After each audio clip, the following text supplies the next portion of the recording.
to start off our review for the mostly factoring test, I want to start with the stuff that isn't factoring. What if it already is factored? Do you remember that that means I can tell the x-intercepts super quick and easy from that?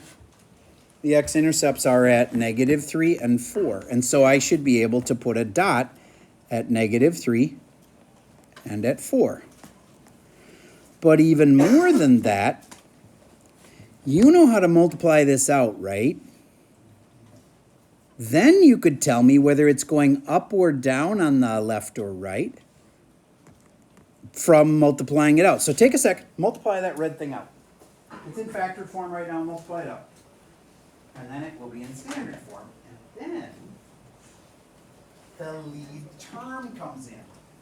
You know, I taught you about how the lead term, if it's positive, then it's going up on the right. If it's even. So I think this will be the harder part for you than the factoring.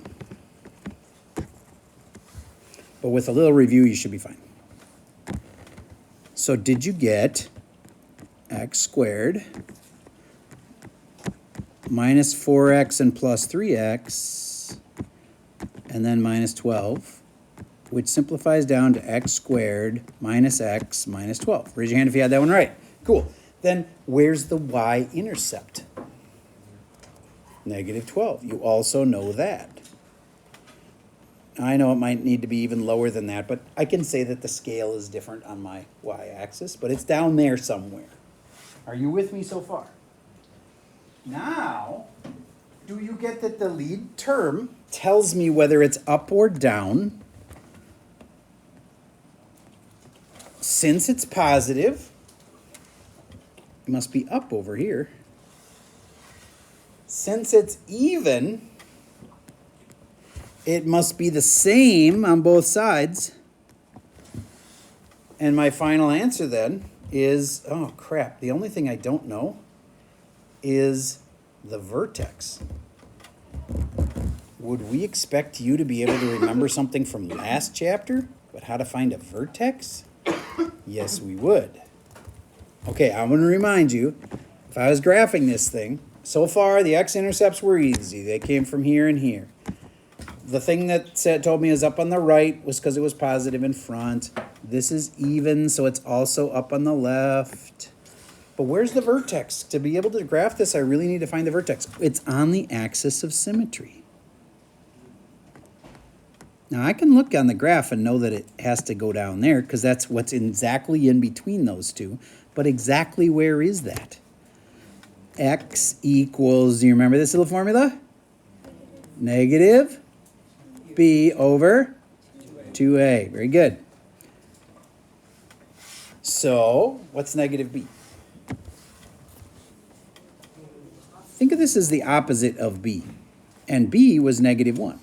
So, it's 1. Or you could say negative of -1. 1. Over 2A, which is 2 times 1. What's 1 over 2? It's 1/2. A is 1/2.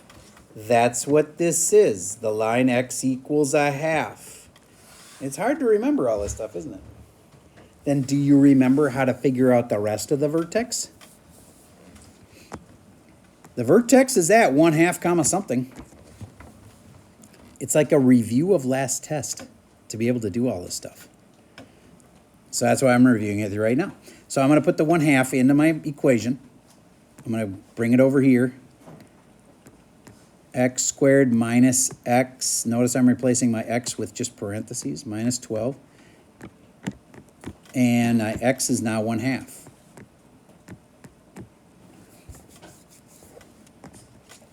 Well, I can tell it's some big negative number. And from here, I know, it'd be nicer to have a whole number. We probably on the test would have a whole number right there. This is probably a little too hard. But I know that it's lower than the -12 was. And now, I've got my graph. Now, could you have done all that? That was a pretty hard one. Let me show you one that's a little more reasonable, a little easier. What if I gave you one that factored to this?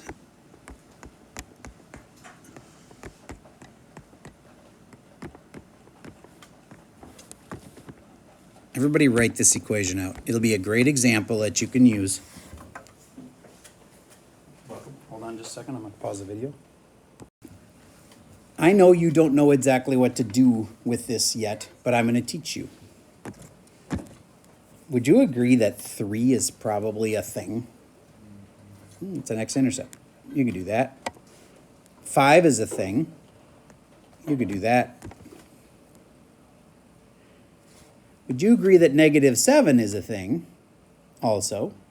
It's just a little different looking because it's been squared.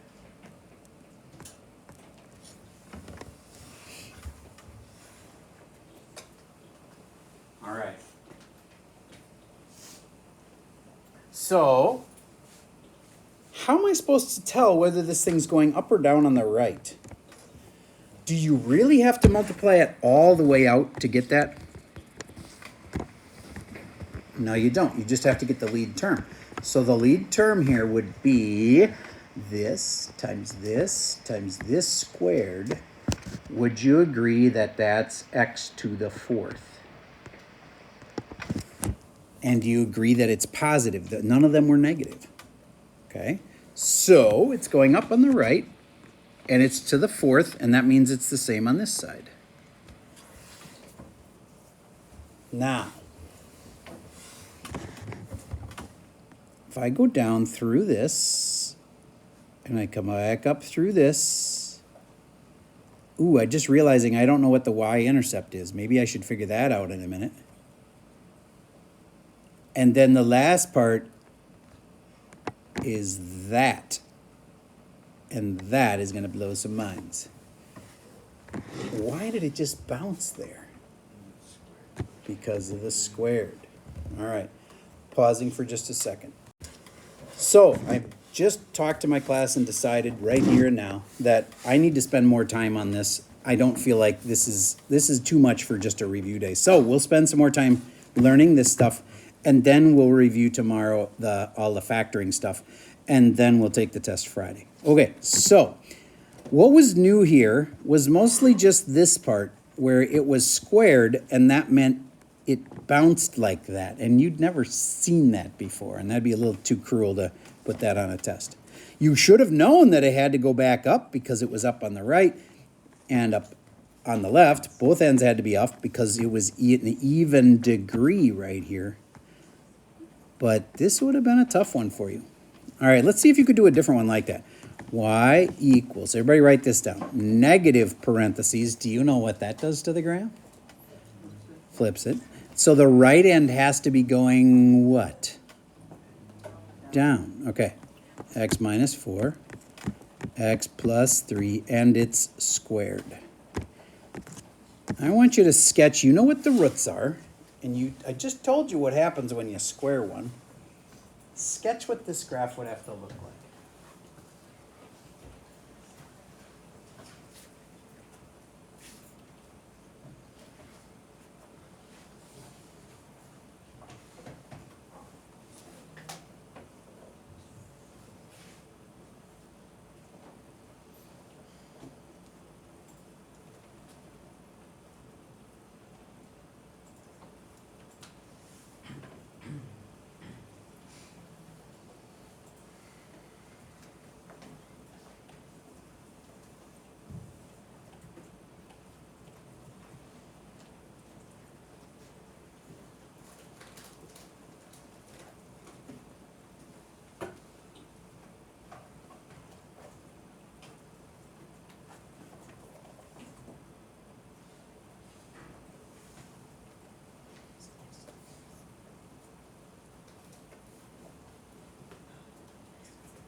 All right, do you realize that y equals negative x to the third would be the lead term?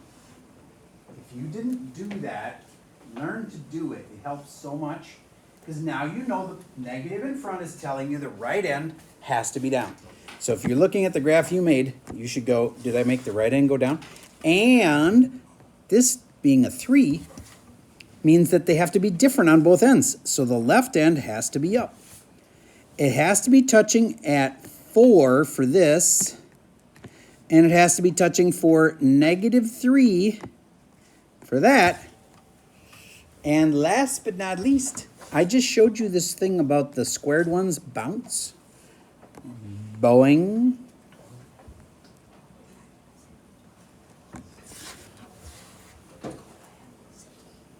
Now, one more thing they could ask you on a really hard question would be, what's the y-intercept? Well, I can see it there, but what is it? And then you'd want to remember another thing from last chapter, that the y-intercept is where x is 0. So you'd put a 0 here, and you could figure out the y-intercept. It would just be hard. Wait, I put it in the wrong spot. Sorry. The 0 goes here and here. There. Do it. Take a second. Figure it out. What's the y-intercept? Negative of negative 4 times 3 squared. Better do the order right. I guess squared has to be first. So 3 squared is 9. Negative of negative 4 is 4. 4 times 9 is 36. Did you have 36? Nice. Okay. Could you have done that? Well, that kind of thing's on the test. And those are really deep, and we never spend enough time on that. We came into this chapter like a day behind because I got sick for 2 days. I don't know if you remember, I was really sick. Anyway, and so I never was able to kind of get us all caught up to everybody else. Everybody else, the other teachers are going to probably test tomorrow. But I got behind, and I never explained the stuff to you well. All right, so let's do one more like that. What if I give you the graph? And you have to make the equation. You can use logic to figure all this out. But if I said this was at 7, and this was at negative 3, I would write it in factored form. And I bet you can get it.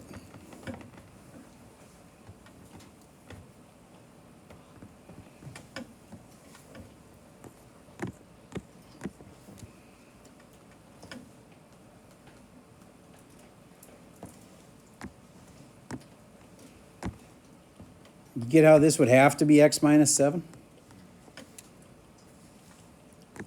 And it doesn't matter which one's which, but this one of the two, has to be x plus 3. And then, does this itself, is that good enough? Is that just the answer? One more thing, squared. All right. Could you have done that? It's not that bad, is it? All right. So, one more thing on that topic. That's the hardest stuff here. I'll give you one more where you have to figure out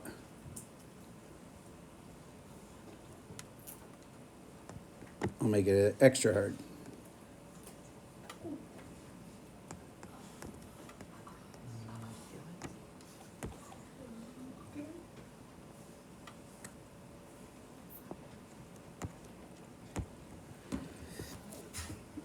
Double bounce.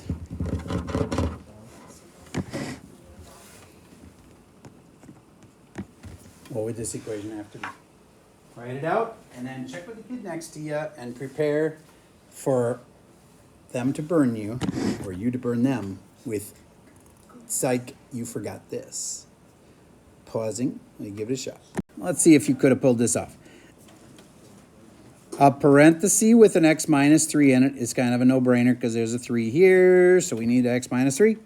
We also have to have one for the -4, and that's x plus 4. And then that one's a bouncing one, so I put it there. I put a squared there. And then one more, x plus 6, and that one's bouncing. That wasn't that hard. Well, that's because it's wrong. What's wrong about it? Ooh, you caught it. Negative in the front. It's so easy to miss that there was a minus there. There has to be a negative in the front because it's going down on the right. Oh, that's cruelty. All right. Yes? Why do you put the squared on the 6 and 4 but not the 3? Okay, because this one is passing through it versus bouncing off of it. Okay, so this one's called a single root. It just goes through once. This is called a single. And this is a bounce, aka a double root. Now, I want to explore that a little bit more because that's a very good question. Let's go back to parabolas. Would you agree that parabolas can hit like this and they would have two separate roots, right? And these roots would have been like 3 and like 9 or something. You get how that's got two roots? Could it possibly also just touch once? Then that, normally quadratics are supposed to have two answers, right? But all of a sudden, this one only has one answer, and it's the vertex. Remember that part? Okay, well that's called a double root. So if, let's say that this is at 5 right there, then that has a double root at 5. And then when you have the equation for it, it's got an x minus 5, but it's going to be squared. Because it's like it's like this, really.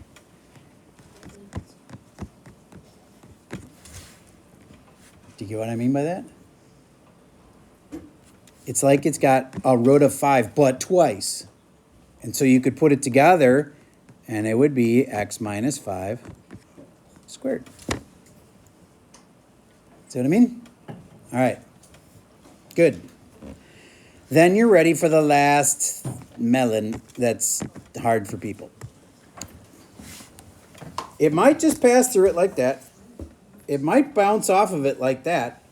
And that's called a single root, and that's called a double root. But there's one more way it can pass through. Single, double, or take a guess. Triple. Let me show you how that works. Do you remember the one function that is to the third? Remember that one? X to the third. Do you remember how it looks?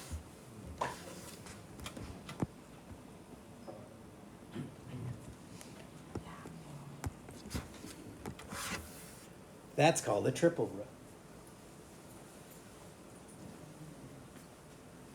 Why? Because there's only one answer. It's 0. It's just 3 times. So how could I represent that in a way that would make sense to you, I hope?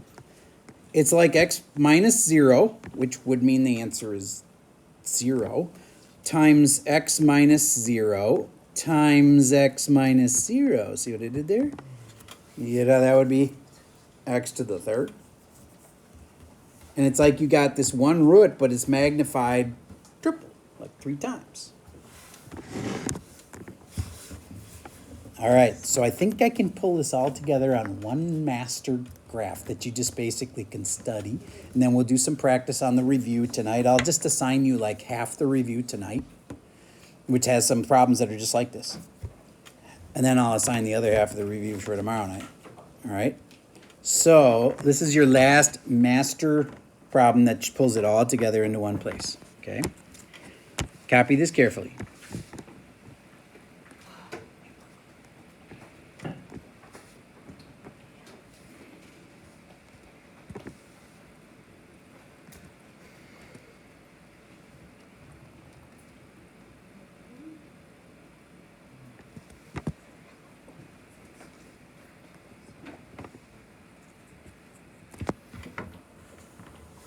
Do you see I have all 3 kinds of roots there? I got the single root kind where it just kind of passes through. I got the double root kind where it bounces.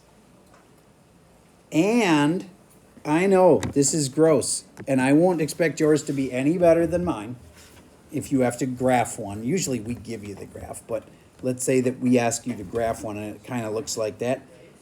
That's a triple root. How can you tell? Because it was slowing down and then it sped up. That's a way to think of it.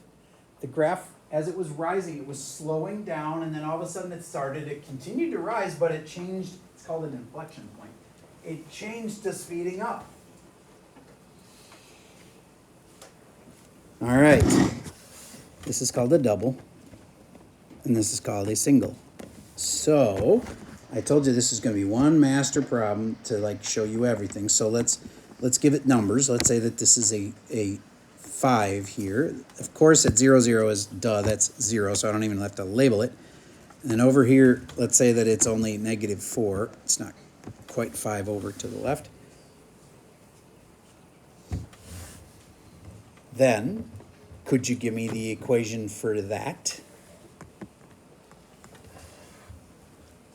And then label it as single, double, or triple roots. To just write the equation for it, but when you're done with your equation, make sure that you've said, yeah, this kind's a single, this kind's a double, and this kind's a triple.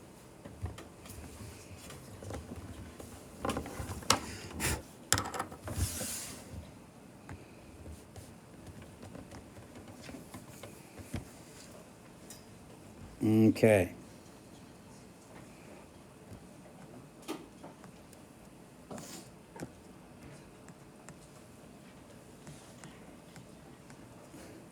That's a single root. And would you agree I could put a power of 1 here, but I don't have to because it would be implied?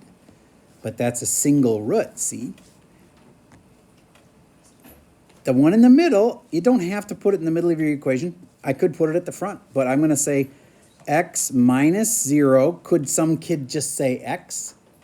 Isn't x minus 0 the same thing as x? Yep, I'm fine with that. Either way. And then that one's that weird triple root. Now, I'll even give you this. If you ask me on the test, if you point to a root on the test, because you can't tell, because, like, I can't tell. You didn't draw that perfect enough. If you ask me, like, if you point to it and say, is that a triple root? I'd be willing to tell you if my handwriting is that bad.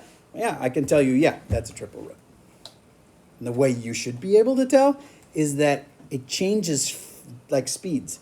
It's like it was slowing down and then all of a sudden speeding up. Right? And then the last part of the equation is x minus 5, because that's a positive 5, so we use a minus 5. And it's bouncing there, so it's squared. This kind's single. You don't have to write this, but this kind's called double. This kind's called triple. Now, this is one of those things where if you even thought about this, you win. Did anybody even think about looking to see if it was going up or down on the right? Then you win. Because this exact problem, if you didn't notice that it was going down on the right and needed a negative, see, that's going to happen. Because if this had been going down on the right, the only way you would have caught that is to notice, ooh, it's going down on the right, and therefore I got to put a negative in front. So it's really a tricky question if they make it go down on the right. Because it would have been so easy to forget the negative, wouldn't it? Otherwise, this equation is perfect. And it is perfect for this problem. But if it had happened to be going down on the right, it would have had to have a negative in front.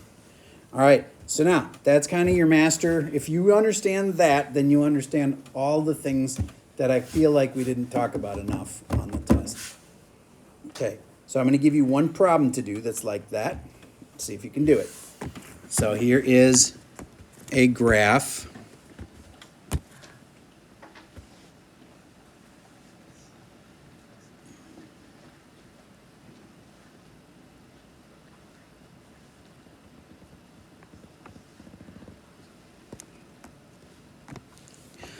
And just like I told you before, if you're not sure what I was trying to do with the graph, you can ask me. Write the equation for this graph.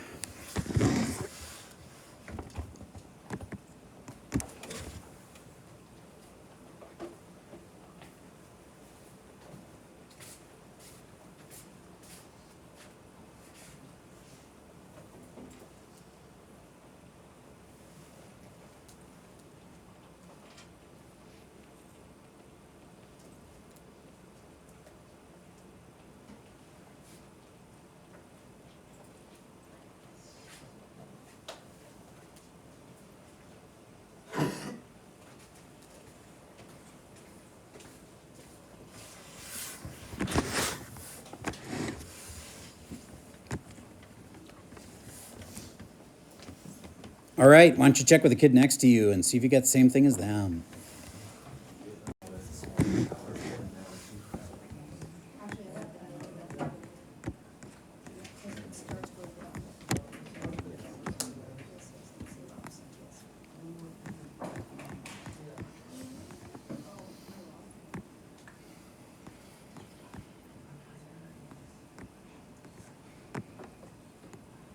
And what's the thing I forgot? The negative. Very nice. If you can do that, you're good. Okay. Now there's a ton of other stuff from this chapter. That's one of the reasons I felt like, no, it's just too much. I can't expect them to review the rest of this stuff, like all in 1 hour and then be ready for tomorrow. So here's some of the other stuff you're supposed to know. Would you agree that there was moments on this graph where it was increasing and decreasing? So that could be a fair question too. So let me give a simpler one. You better do this for practice. Go off to the side or in a new spot on your paper. And let's make a nice, clean, easy one that just does that. How many x-intercepts does this have? 1 x-intercept. How many y-intercepts does it have? 1. And you'll only ever have 1 y-intercept. If you ever had 2 y-intercepts, it would be not a function anymore. Because see, if you had a graph that did that, it doesn't pass the vertical line test. It's not a function.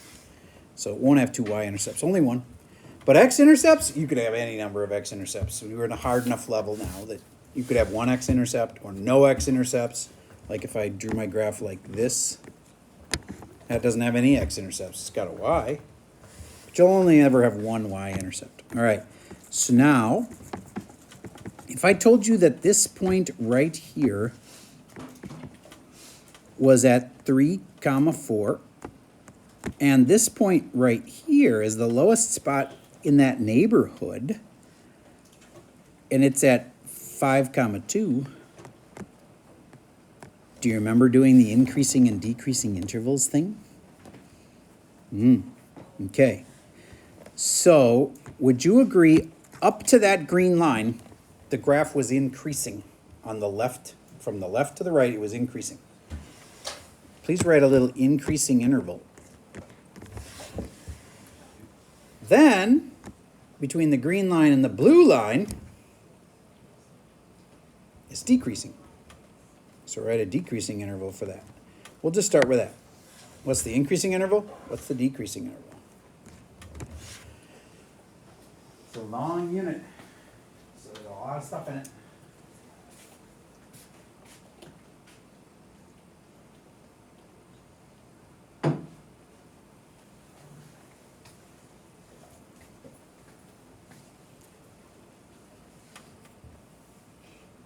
One thing we're pretty fair about is at this level, when you get a review for your test, it's pretty all-encompassing. So you're going to see the review that we have for you, and it's kind of a list of everything you got to know. Well, this is one of those things that you got to know. So if you're feeling like, oh my gosh, I'm not ready for this test, you probably aren't yet, but by the end of our class tomorrow, you need to be, or at least with your studying that night, so you can test on Friday, be really ready. So what I'm trying to say is you got a practice test where we tell you pretty much all the stuff you have to know. So look that over really careful. And then do you agree that since today is a Wednesday and tomorrow's a Thursday and I have morning help on Thursdays, you could come in if you wanted to, or at minimum you could come in and ask me questions tomorrow during regular class. If you looked at the review tonight and you're like, ooh, I don't get this one and this one and this one, you could ask me tomorrow. Or come in the morning. So you have a couple chances to get extra help here. I just want to remind you that. All right, the increasing interval is from, well, what's like way over here? Negative infinity until that's where it stops increasing at 3. Raise your hand if you had negative infinity to 3. Nice. Then you had from 3 to 5, it was decreasing. Notice these are only x values. I get it if you thought it was the y, but no. Intervals are only about x values. And then what's that last little section doing? Increasing from, just say it, 5 to infinity. Now, don't worry about parentheses and brackets. It's always just parentheses. put a bracket on the 5, I could even live with it. But you can just keep it simple and I'll use parentheses on these. It's not like domain and range. Domain and range, we're much more picky about the brackets and parentheses things. All right. Next, I want to review something that is not about graphing finally. And this is about something I just taught you yesterday. Fcon. What's the rest of that formula? And what has to be in the front of it? Don't say it, write it.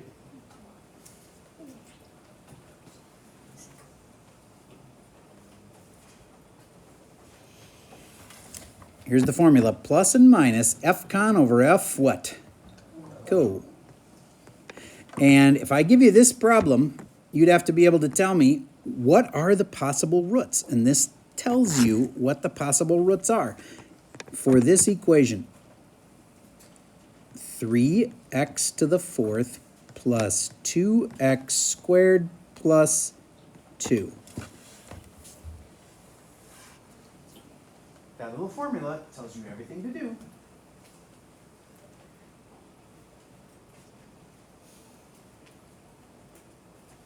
Yes, there are fractions.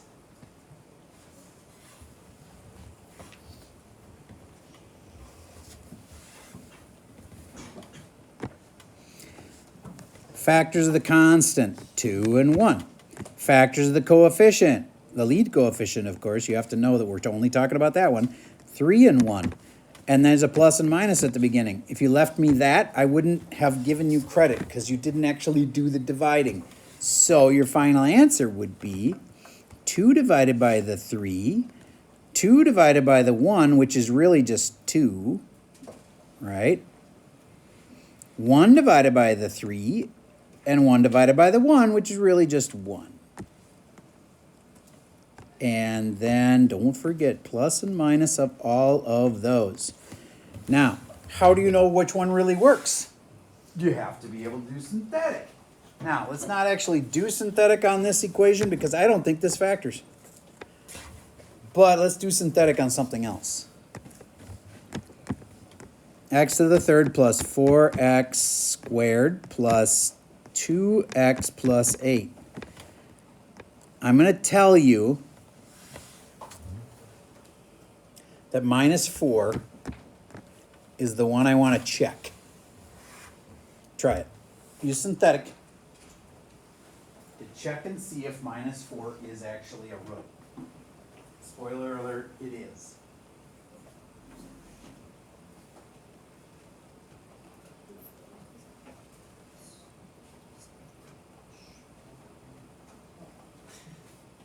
Probably the only math test where you can use advice from Snoop Dogg to complete your math test.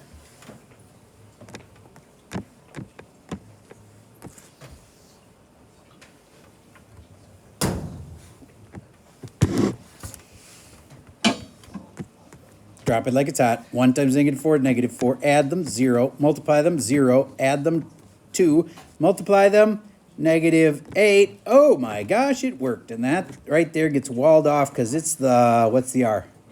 Remainder. And then you got to know that that means x plus 4. And that means x squared plus 2.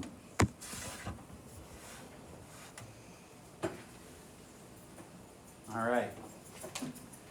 Now, let me tell you which parts of the review sheet I think you should do for tonight. All right? It's going to be kind of scattered because it isn't as simple as like, do the first half or do the evens. All right, so pull up the review sheet right now, please.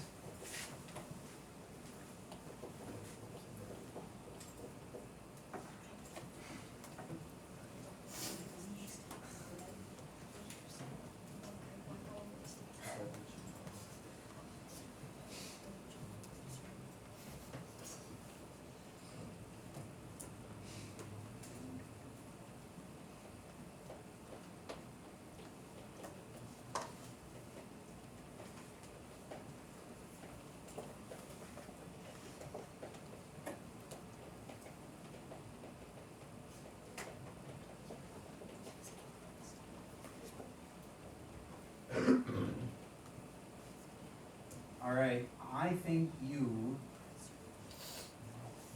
should focus on 11, it is simpler than I thought. 11 through 17 tonight.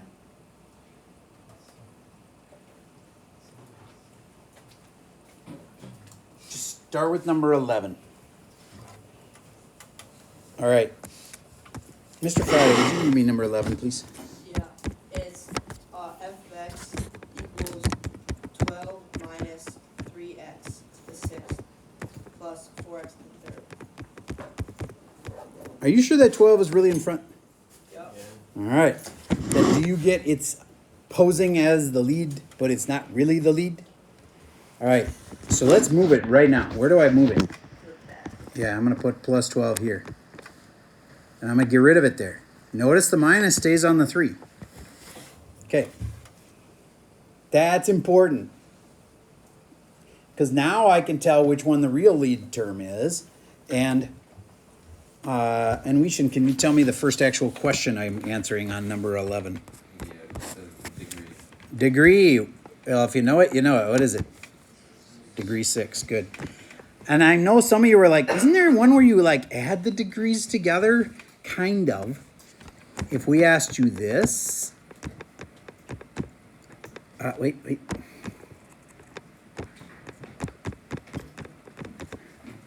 On this kind, but I don't even like to describe it as adding the degrees together. I like to describe it as, if you multiplied this all the way out, do you get you'd have a lead term of x squared? No, to the third, sorry. X to the third. If you multiplied it all the way out, then you'd have an x to the third. So then that's the degree. Some kids like to do that by saying you add the 2 and the 1 to get the 3. I don't really like that. Because then you're going to think you always add the powers to get the degree. You don't. If you multiplied it out, it would have a degree of 3. So then do it.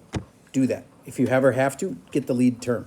So my degree is 6. And Weishan, what's the next question? Leading coefficient. And now what is that? Negative 3 is correct. It's just that number right there. Don't put the x on it. Next question. And behavior. Does it give you a spot for left and right, or are you just supposed to put them in? Okay. So left side, it's doing what on the left? Well, I don't even like doing the left. I like doing the right side first. And then I just ask myself, is it the same or different than that? On the right end, it's going down because of that. Negative in front. And then on the left side, is it going to be the same or different?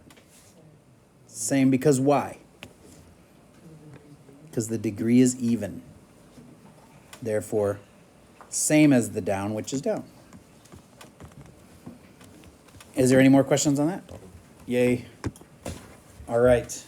And then the other questions are just like what we just practiced in class today.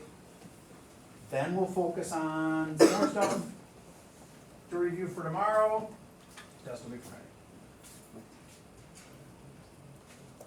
It's really hard if you get behind. It happens to teachers too. If you get sick for a couple days, it's hard to catch up, right? Well, same thing happened to me. I got sick for a couple days. It's really hard to stay caught up. 11 through 17 tonight. That's all I got for you for the video for today.